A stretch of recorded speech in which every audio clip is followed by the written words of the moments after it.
সভাপতি মঞ্চে উপস্থিত আছেন আমাদের পার্টির নেতৃত্বরা এবং কমরেড নিরাপদ সর্দার। আজকের এই গোটা রাজ্য জুড়ে গরিব খেটে খাওয়া মেহনতি মানুষের গোটা রাজ্যের বিভিন্ন প্রান্তে যা লড়াই চলছে, সেই লড়াইয়ের নেতৃত্ব যে লাল ঝান্ডা ধরে থাকা কর্মী নেতৃত্ববৃন্দ দিচ্ছেন, তার মধ্যে উনি অন্যতম এখন প্রতিনিধিত্ব। লড়াই আপনারা সবাই করছেন।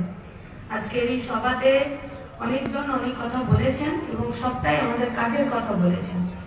ভোট সামনে, আজকে নিশ্চিতভাবে আমি বলবো যে আমার কোনো কথা আপনাদের কানের আরাম যাতে না হয় এবং আপনাদের যাতে প্রাণের শান্তিও না হয়।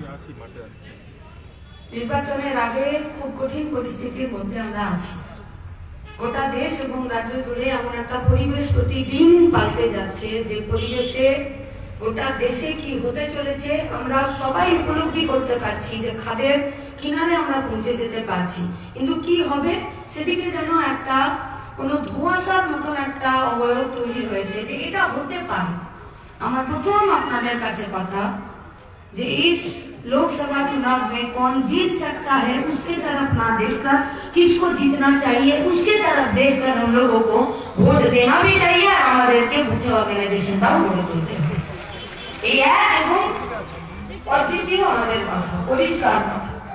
একটু আগেও যে ফোনটা আমার কাছে এসেছে, লাস্ট এক সপ্তাহ ধরে এরকম 7খানা ফোন এসেছে, যে 7খানা ফোনে 25 থেকে 34 বছর পর্যন্ত 7টা বেকার যুবক, হয় পরিযায়ী শ্রমিক, নইলে কাজের জন্য বাইরে গিয়ে তারপরে আম্বালা স্টেশন থেকে খুঁজে পাওয়া যাচ্ছে না, নইলে কেরালাতে কাজ করতে গিয়ে ছাদ থেকে পড়ে মরে গেছে, তাকে ওই হসপিটাল থেকে ফেরত আনার জন্য তার পরিবারের টাকা পর্যন্ত নেই এবং তাকে যে ওখানে কেউ আইডেন্টিফাই করতে যাবে সেটা পর্যন্ত লোক নেই। বা এরকম একটি ফোন এসেছে বা তাদের পরিবারের লোকজনরা যোগাযোগ করছে, যে একটি ছেলে সে কি কাজ করবে জানে না, 25 বছর বয়স, সে এমন একটি এলাকায় থাকে যেখানে ইলিগাল কাজের সঙ্গে যুক্ত হওয়ার জন্য সরকার তার কাছে বিভিন্ন পরিসর খুলে রেখেছে। সেই ছেলেটি সকালবেলা যখন ট্রেনের ওয়াগনে যে কয়লা লোড হয়, সেই কয়লা যখন সেখানে ডাম্প করে, ওই ডাম্প করতে করতে ওটা একটা পাহাড়ের মতো জায়গায় পরিণত হয় এবং তার নিচে যারা ওই পাথরের মধ্যে থেকে যেটুকু কয়লা আছে সেটুকু আলাদা করে ঝুড়িতে আর বস্তাতে বেঁধে 50, 100, 120 টাকাতে বিভিন্ন ইলিগাল কাজ করে সেই সমস্ত কারখানাতে বিক্রি করার জন্য বা কোনো বাড়িতে বিক্রি করার জন্য যখন সে সাইকেলে চাপিয়ে সেটা ঠেলে ঠেলে নিয়ে যায়, সেটাই যখন তার একমাত্র রুটি রুজির এবং রোজগারের জায়গা হয়ে যায়, সেই ছেলেটি ওই কাজ করতে গিয়ে তার ওই উপরে যেখানে ডাম্প করা আছে কয়লা, সেখান থেকে শুধু কয়লা না, বড় বোল্ডারের চাই ওখান থেকে গড়িয়ে পড়ে, ছেলেটি সরতে পারে না, ছেলেটির পেটের উপর দিয়ে বোল্ডারটি চলে যায় এবং গোটা পেটের যা নাড়িভুড়ি ছিল সব কটা একসঙ্গে হয়ে যায়। ছেলেটির পরিবার পশ্চিমবঙ্গ গভর্নমেন্টের দেওয়া স্বাস্থ্যসাথীর কার্ড নিয়ে একটি নার্সিং হোমে তাকে ভর্তি করে, যে নার্সিং হোমটি আছে একটি মেডিকেল কলেজ। কি করে মেডিকেল কলেজ হয়ে গেল জানি না। সেখানে ভর্তি করার পরে 5 লক্ষ টাকা যে স্বাস্থ্যসাথীর কার্ডে থাকে সেখান থেকে মাত্র 1.5 লক্ষ টাকা সেই হসপিটাল বলেছে এর বেশি আমি পারবো না তোমাকে সাপোর্ট দিতে। 1.5 লক্ষ টাকায় সেখানে অপারেশন হয়েছে, তারপরে ডাক্তারবাবু হাত জোড় করে দিয়েছে, বলেছেন এখানে নিয়ে যাও। গরিব মানুষকে কি করে বোঝাবে, বলেছে এখানে আমাদের অতটা দম নেই যে হসপিটালে 4-5 জন ডাক্তারবাবু মিলে মিটিং করে টেবিলে বসে ওর বিভিন্ন ট্রিটমেন্ট বিভিন্ন ভাবে ওর চিকিৎসার ব্যবস্থা যদি করতে পারে তাকে বেঁচে যেতে পারে, গ্রামের লোক, বাড়ির লোক, পাড়ার লোক টাকা জোগাড়, এই 2 লক্ষ টাকা দিয়েছি মেডিকেল কলেজের রোডের উপরে। আমি যেহেতু এটা যাদবপুর, যেহেতু এটা টালিগঞ্জ, কতটা খাতের কিনারে পৌঁছালে এই লোকসভা নির্বাচনে বামপন্থী লোককে রাজধানী আনতে নিয়ে পার্লামেন্টে পৌঁছানোটা আমাদের কাছে একটি সমাবেশের থেকে আরো বেশি গুরুত্বপূর্ণ। কতগুলো বাড়িতে আমরা এই খাতের কিনারে পৌঁছে যাওয়ার কথাটা আমরা তাদের কাছে পৌঁছে দিতে পারছি। তাই খুব সাহস নিয়ে একটি সমাবেশে আপনাদের কাছে কথাগুলো বলার এখতিয়ার এবং অধিকার এবং দায়িত্ব বলে আমি মনে করছি। তাই আপনাদের কাছে কথা, যখনই এরকম কোন পাড়াতে নিরাপত্তা তাদের কথা বলছিলেন, যে সমস্ত পোয়াকি মেয়েগুলো বাচ্চা বিরতি দিয়ে মরে যায় আর বাচ্চাগুলো জন্মানোর পর মরে যায়, সেই সব এলাকাগুলো কিন্তু এখনো পর্যন্ত সেই সামাজিকীকরণের ওই জায়গাটায় রয়েছে যে পাশের বাড়িতে কেউ অসুস্থ হয়ে গেলে গ্রামের সবাই মিলে একটা চাঁদা তুলে গরিব পাড়া 2 লক্ষ টাকা তুলেছে। যে মেডিকেল কলেজটা কর্পোরেট হসপিটালটার পিছনের দিকে, মানে রোডের উপরে কর্পোরেট হসপিটালটা, ওই একই নামে মেডিকেল কলেজটা পিছনে, সবটার একটা মার্কেটিং আছে, সবটার একটা অ্যাডভার্টাইজমেন্ট আছে, সবটার একটা পরিবহন যোগ্য এবং একটা উন্নত পরিবেশ আছে। সেই উন্নত পরিবেশে প্রথম যে সুযোগটা, যে সুবিধাটা, সেটা কে পাবে? সেটা ওই কর্পোরেট হসপিটালটা পাবে, নার্সিং হোমটা পাবে। 2 লক্ষ টাকা নিয়ে যখন তার পরিবার এবং গ্রামের লোকেরা গেছে, বলেছে 2 লাখ টাকা কিছু হবে না। তাহলে কি করতে হবে না, কলকাতায় কোনো একটা বড় হসপিটালে নিয়ে যেতে হবে। বড় হসপিটালের নাম কি? পিজি। ওকে হাত দিয়ে বলুন তো, এই গোটা পশ্চিমবঙ্গে কলকাতা ছাড়া দূর দূরান্তে 23টা জেলায় না কত এরকম হসপিটাল আছে যে 6 ঘন্টা 9 ঘন্টা 13 ঘন্টা যদি কেউ অসুস্থ হয়ে যায় কলকাতা না এসে সেখানে থেকে মরে যেতে হবে, নইলে তার আর কোনো উপায় থাকে নেই। কোনো আজকে কোথায়? এখানে। সেখানে একটা স্থানীয় বিধায়ক একটা চিঠি লিখে দিয়েছে। সেই চিঠি নিয়ে যখন পিজিতে সুপারের কাছে এসছে, সুপার বাঁ হাতে চিঠিটা নিয়ে টেবিলে ফেলে দিয়েছে। স্টেরয়েডের ইনজেকশন দিয়ে আপনাদেরকে বক্তৃতার মাধ্যমে পুরস্কার করতে আসুন যে বাঁ হাতে নিয়ে ফেলে দিয়েছে। এবার আমার নয়, কথা তার পরিবার।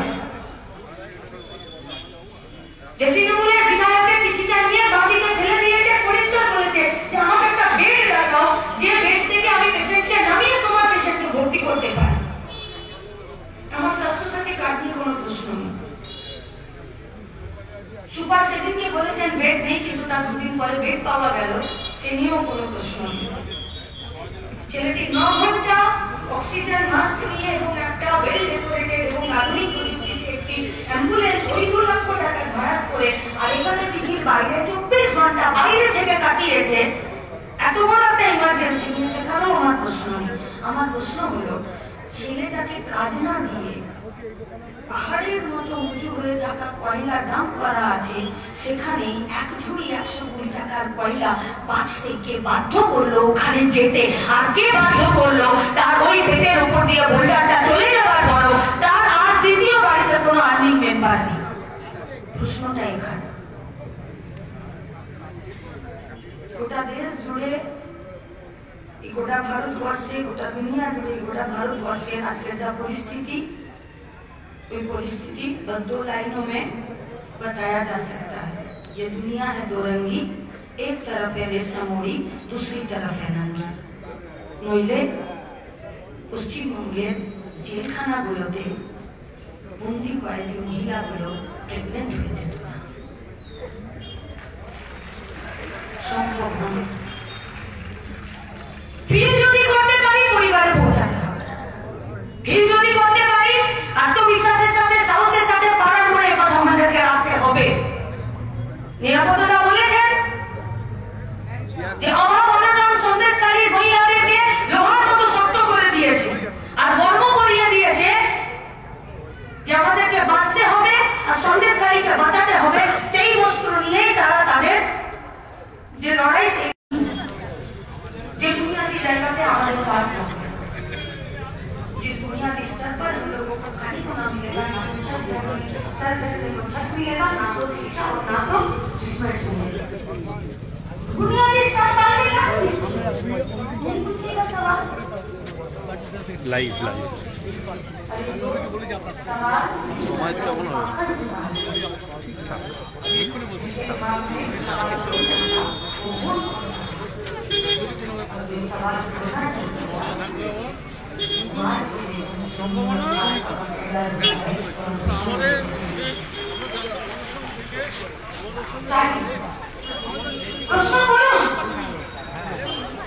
গ্যারেন্টি আইন করতে বললো, শহরে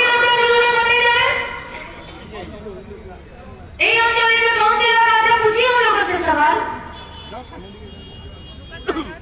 শহরি রোজগার যোজনায় নির্দিষ্ট ফান্ডের টাকা আছে, তো সেই ফান্ডের টাকা কিভাবে খরচ হবে, কত টাকা রোজ দেওয়া হবে, কোন ক্রাইটেরিয়াতে নিয়োগ করা হবে, বেরিয়েছে 2 দিন আগে। এগ্রিকালচার ডিপার্টমেন্টে কম করে 36 জনকে নিয়োগ করা হয়েছে। কোন ক্রাইটেরিয়াতে? কোনো ক্রাইটেরিয়া নেই। সরকারি পয়সায় তৃণমূল এবং বিজেপির ক্যাডার পোষার নীতি চলছে।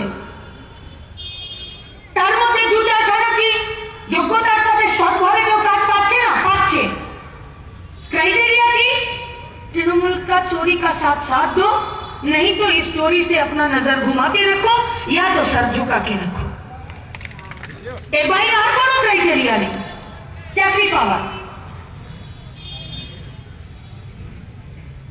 যদি একটা বার 62-61 জন এমপি মিলে গ্রামীণ রোজগার যোজনাকে যদি এক করাতে পারে, তাহলে শহরি রোজগার যোজনাতে কেন এরকম একটা জব কার্ডের মতন ফর্ম ফিল আপ করে গাঁয়ের বা শহরের কোনো ওয়ার্ডের সেখানকার ছেলেপুলেরা মেয়েরা চাকরি পাবে না? কোন ফান্ড থেকে কোথায় খরচ হবে? কাজ পাওয়ার অধিকার, নিজের শ্রমের মজুরি পাওয়ার অধিকার, নিজের বর্তমানকে সুরক্ষা করার অধিকার, নিজের ভবিষ্যতের নিরাপত্তাকে অর্জন করার অধিকারে বাইরে যে বুলেট প্রুফ জ্যাকেটটা ছিল প্রতিদিন সেই জ্যাকেটটাকে খুলে নেওয়া হচ্ছে। 100 দিনের কাজের টাকা এমনি এমনি লুট হয়নি।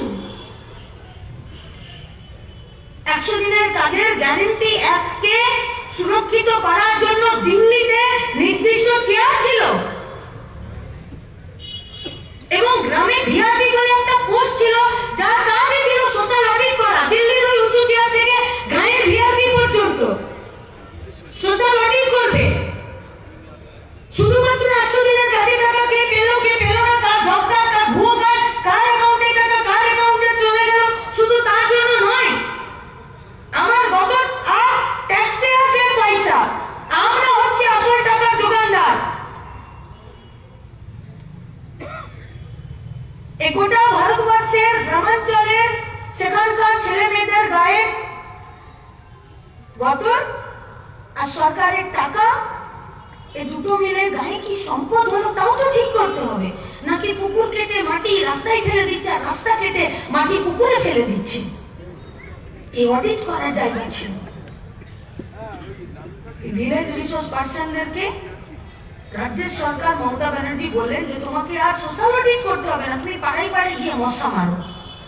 ওরা এখন ভিএসটি আর ভিসিটি नामे घर घर गए सर्वे करे कि आपके घर के बगल में कोई गंदा नाला है कि उसमें मच्छर पैदा हो रहा है, आपको बुखार आया था, आप ट्रीटमेंट करवाए, आपका डेंगू या मलेरिया का टेस्ट का रिपोर्ट आया।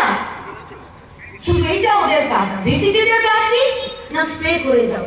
যাদের কাজ ছিল 100 দিনের কাজকে একটা কর্ম করিয়ে সেখানে কোনো দুর্নীতি, সেখানে কোনো ড্রেনেজ হচ্ছে কিনা, আর দিল্লিতে যে সিটটা ছিল, যে চেয়ারটা ছিল, তারও কাজ ছিল যে ড্রেনেজ হলো কিনা তারা দেখলো না। আজ অভিষেক ব্যানার্জি আর শুভেন্দু বাবুকে বললে চলবে না, আর পশ্চিমবঙ্গের রাজ্যপালকে বললে চলবে না যে পশ্চিমবঙ্গের তৃণমূল কংগ্রেসের সরকার 100 দিনের কাজের টাকা লুট করেছে। আপনারা মমতা ব্যানার্জি সরকারকে বাড়ি বাড়ি 100 দিনের কাজে ফার্স্ট সেকেন্ড থার্ড হওয়ার জন্য পুরস্কৃত করেছিলেন। সেদিন কোথায় ছিলেন আপনারা? কোথায় ছিলেন? কে কৃষ্ণনগরের MLA Mukul Roy, PSC chairman? আপনাদেরকে বলবো না তো সন্দেশখালীতে গিয়ে বলবো এ কথা। কে উত্তর দিনাজপুরে রায়গঞ্জের বিধায়ক কৃষ্ণ কল্যাণী? পিএসসি চেয়ারম্যান প্রথমে মুকুল রায়, তারপরে কৃষ্ণ কল্যাণী। কাজ কি? কি কাজ? পৌর নিগম দপ্তরে কাজের জায়গাকে সুরক্ষিত দেওয়া, পৌর পরিচালিত সরকার স্কুলগুলো, হেলথ সেন্টারগুলো, হসপিটালগুলোকে কি কাজ হচ্ছে কি কাজ হচ্ছে না, কত টাকা খরচ হলো কত টাকা খরচ হলো না, দায়িত্ব তোমাদের ছিল মুকুল রায় আর কৃষ্ণ কল্যাণী। কারণ তুমি পিএসসি চেয়ারম্যান আর এটা আইন অনুযায়ী, কারণ তোমরা বিজেপির বিধায়ক। পার্লামেন্টের ভেতরে বিজেপির বিধায়ক আর বাইরে তৃণমূলের করে দৌড় তুললে কখনো তৃণমূলের দুর্নীতিকে উদ্ধার করা যায় না। কোন মুখে জবাব দেবে এরা?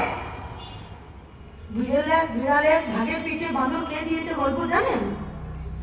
নিশ্চয়ই জানবেন। দুই বেড়াল পিঠে নিয়ে দুজনের মধ্যে মারামারি করছে। একটাই পিঠে ও 40% পেয়েছে, ও 60% পেয়েছে। বলছে সমান সমান ভাগ না বলে হবে না। নিদান দেনে কোন আয়া বান্দার দাড়ি পাল্লা নিয়ে এদিকে 40 ওদিকে 60 রেখে বলছে তো হচ্ছে না সমান সমান, তাহলে দাঁড়া 60 ভাগ যেখানে পিঠে আছে ওখানে আমি এক কামড় দিয়ে দিই, তারপরে মিলিয়ে দিচ্ছি। ও এক কামড় দিয়ে যখন ওখানে রেখেছে তখন 40 উপর নিচে নেমে গেছে, আর 60 দিকটা ছিল সেটা উপরে উঠে গেছে। শেষ অব্দি দেখা গেল পিঠে নেই। বান্দর সববারে কামড় দিতে দিতে গোটা পিঠে খেয়ে ফেলেছে। আজকে রাজভবনের বাইরে অভিষেক ব্যানার্জি ধর্ণা করে নিয়ে আপনি রাজ্যপালের সাথে বিড়ালের পিঠাভেদ করতে গেলেন, আর মোদীকে 100 দিনের কাজের টাকাটা পুরোপুরি লোপাট করার জন্য জায়গা করে দিলেন। এই আইসিডিএস এ কাজ হচ্ছে না, তাই আমাদের ফুড কর্পোরেশন ইন্ডিয়াতে কোনো টাকা বরাদ্দ হচ্ছে না, তাই স্বাস্থ্য, চিকিৎসা, শিক্ষা কাজ হয়নি, হচ্ছে না। শুধু এরা ধর্মের রাজনীতি করে, তার জন্য কি ধর্মের রাজনীতি করে? কি दिल्ली से पूछिए धर्म क्या है, बोलेगा चूहा मारना ही असल धर्म है। তাহলে যদি আপনি বেড়ালের কাছে ধর্ম শিখতে যান তাহলে ও ইঁদুর মারার ধর্ম শেখাবে, আর বিজেপির কাছে যদি আপনি ধর্ম শিখতে যান তাহলে গোটা দেশকে না খাইয়ে মারার ধর্ম শেখাবে। আর তৃণমূলের কাছে যদি ধর্ম শিখতে যান তাহলে বিজেপির ধর্মকে নিয়ে রাজনীতি করা, আসলে হিন্দুত্বকে নিয়ে যে রাজনীতি করছে সেই রাজনীতিকে ওরা শেখাচ্ছে। লড়াইটা খুব কঠিন, খুব কঠিন লড়াই। 8ই মার্চ আন্তর্জাতিক শ্রমজীবী নারী দিবস। আবার জিজ্ঞেস করুন না তৃণমূলের যারা কাউন্সিলর আছে, ববি হাকিম আছেন, আমাদের রাজ্যের মন্ত্রীরা রয়েছেন, যে মহিলাদের এম্পাওয়ারমেন্ট বলতে কি বোঝায়? নির্লজ্জের মতন পঞ্চায়েতে যে মেয়েগুলো ভোটে জিতলো, সরকারি নোটিফিকেশন জারি করে ওদেরকে ট্রেনিং না দিয়ে ওদের বরগুলোকে ট্রেনিং দেবে বলে নোটিফিকেশন জারি করেছে। এইটা মহিলাদের এম্পাওয়ারমেন্ট? কি বলেছে লাল ঝান্ডা? লাল ঝান্ডা বলেছে মহিলাদের আসন সংরক্ষণে 50% নিচে যাবে না। তার মানে নিচের লেয়ারটা ঠিক করে দিয়েছে, উপরে যত খুশি যাও। মহিলাদের এম্পাওয়ারমেন্টের কথা বলা চন্দ্রিমা ভট্টাচার্য, লীনা গঙ্গোপাধ্যায়, মমতা ব্যানার্জি, এনারা বললেন যে আসন সংরক্ষণ 50-এর উপরে যাবে না, নিচে থাকতে হবে। এইটা মহিলাদের এম্পাওয়ারমেন্ট? কেন রাজ্যের মহিলা কমিশনে 2.5 বছর ধরে চেয়ারপারসনের মতন একটা সিটে কোন সভাপতি থাকবে না?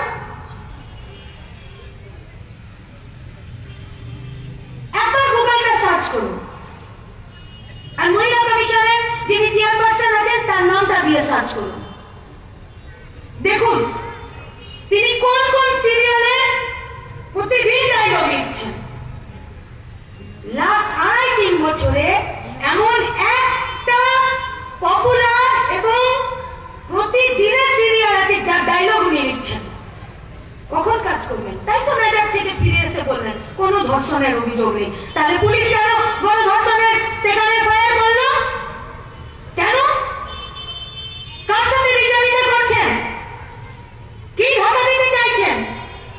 আপনাদেরকে প্রশ্ন করতে চাইছি, মহিলাদের এম্পাওয়ারমেন্টের নামে কে কে নিজের মেয়ে, মা, বোন, বউদের মান সম্মানের সৌদা করতে চান? তারা 500, 1000 আর 30,000-এর ফর্ম ফিল আপ করে দাঁড়িয়ে যান তো একবার দেখি, জানান। बाप भाई छोड़िए, माँ कहलाने के भी लायक नहीं रहेगा। কি বলে আজকে পরিষ্কার করে দিল সন্দেশখালীতে যে যাবি না মানে 100 দিনের লক্ষ্মী ভান্ডারের টাকা পাস, পরিষ্কার বলছে। আমরা বলছি এই মঞ্চ থেকে না, সন্দেশখালীতে মুখ ঢাকা মেয়েগুলো বললো যে আমরা যদি যেতে না করি তাহলে ঘরে ছেলেগুলোকে পেটাবে আর তারপরে বলবে যে লক্ষ্মী ভান্ডারের টাকা পাস, যাবি না মানে? তাহলে লক্ষ্মী ভান্ডারের টাকা দিয়ে তুমি আমার মান ইজ্জতের দাও ঠিক করছো নাকি? ও তো দালালরা করে। সরকার কি দালাল পরিণত হয়ে গেল মেয়েদের সম্মানের? এই কাজই তো করে। পৌরসভার ভোটে, পঞ্চায়েতের ভোটে টোটোতে মাইক লাগিয়ে যে ভোট দেবে না, আরে ভোট লুট মানে শুধুমাত্র ব্যালট বক্সকে পুকুরে ফেলে দেওয়াকে বলে না। ভারতবর্ষের সংসদীয় গণতন্ত্রে ভোট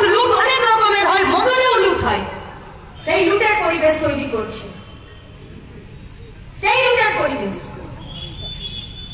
তুমি ভোট দেবে না, তোমার বাড়ি হবে না, তোমার পাইখানা হবে না, তোমার 100 দিনের কাজের টাকা আসবে না, তোমার লক্ষ্মী ভান্ডার হবে না। লুট নয় এটা, লুটই এগুলো লুট তো গোটা দেশ জুড়ে করতে চাইছে। তাই তো 2019 মোদি বললো সব কিছু আমরা মিডিয়া সেটা পুলিশের পয়সা না। क्या होगा आप बोलिए, क्या होगा आप बोलिए। मोदी पत्र पुलिस का काम कर बोले इसके कहाँ है कांग्रेस, वो तो नहीं। सेकंड लाइन बोलो कि कांग्रेस का है पूरा सरकार कांग्रेस के बारे में सारा के बारे इनको दे आइडियोलॉजी वो मुझे लड़ाई इसका कुछ स्ट्रांग और ये केसेस करने हमें उनका दुश्मनों का लोगों का ताकत करता है। अच्छी আমাদের কনফিডেন্স হারানো চলবে না, আমাদের কনফিডেন্স এটা পশ্চিমবঙ্গ গোটা দেশ জুড়ে রাজনীতি ওরা প্রতিষ্ঠা করতে চাইছে, কৃষিকে খিলাফ লড়াই একই জন্য পরিবেশ তৈরি করতে চাইছে। কেউ শিবু শাহজাহান আন্তর্জাতিক মধ্যে নিজের দলের সম্পর্কে খুঁজে পাচ্ছে, আর কেউ আইনের কাজ করতে গিয়ে বিজেপির মধ্যে সম্পর্ক খুঁজে পাচ্ছে। अरे गंदा नाला भी खूबसूरत दिखता है, सिर्फ देखने के लिए सुअर का नजर का जरूरत है। गंदा नाला भी खूबसूरत नजर आता है, सिर्फ देखने के लिए सुअर का नजर जरूरी है। এবারে কার কার নজর সুअরের হয়ে যাচ্ছে সে নিজের নিজের কাজে প্রমাণ করবে।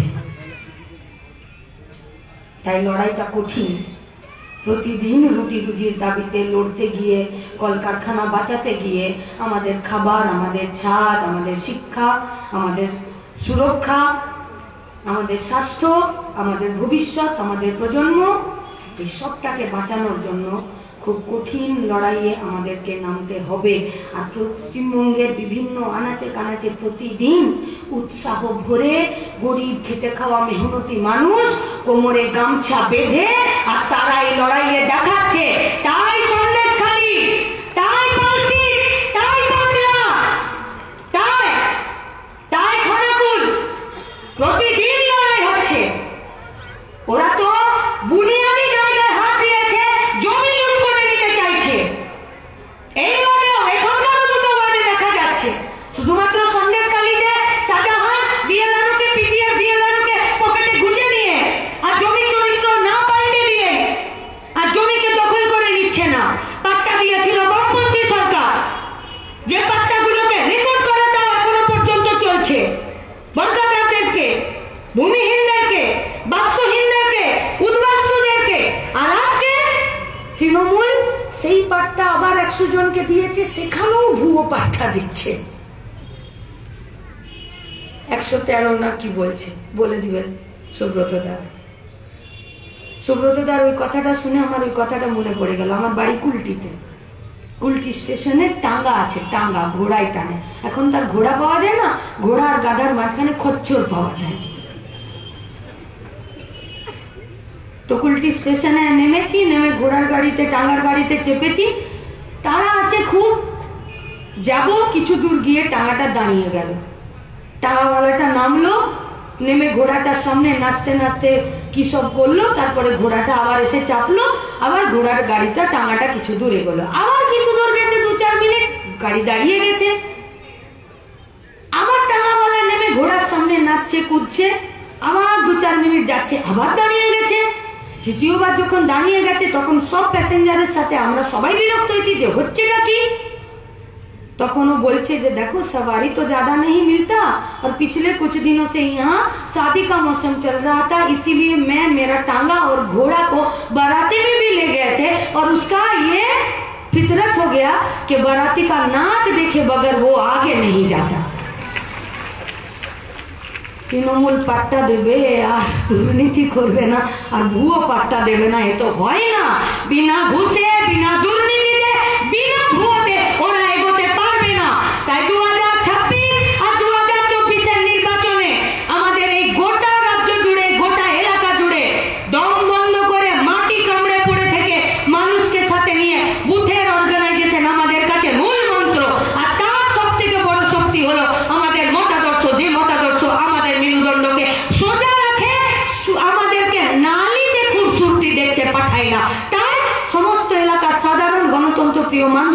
আমাদের আজকের আবেদন, কানের আরাম প্রাণের শান্তি নয়। লড়াইটা কঠিন মাটিতে, লড়াইটাও কঠিন, তাই সেই কঠিন লড়াইয়ের জন্য নিজেদেরকে কঠিন করে তুলুন আর রাস্তায় থাকুন, মানুষকে সাথে নিয়ে থাকুন। ইনকালাব জিন্দাবাদ।